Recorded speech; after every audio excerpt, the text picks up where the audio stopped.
दुभीरे लतरी गेल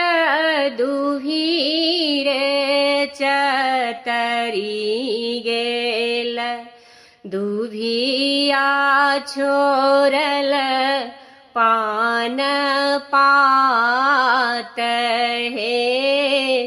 दुभीरे लतरी गेल दुभीरे चतरी गेल दुभिया छोरल पान पात हे सेहो पान खैलनी दुल्हा से बड़का दुल्हा रांगी लेल 32 खंड दांत हे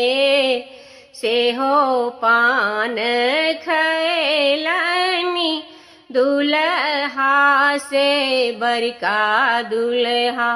रांगी लेल 32 खंड दांत है घर सो बाहर भेली सुहबे से अहब सुहबे कहाँ मारेंगे लो प्रभु दांत है तोहरो नैहरवा धनी मोर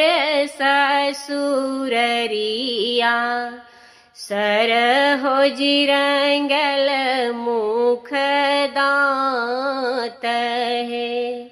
तोहरो नैहरवा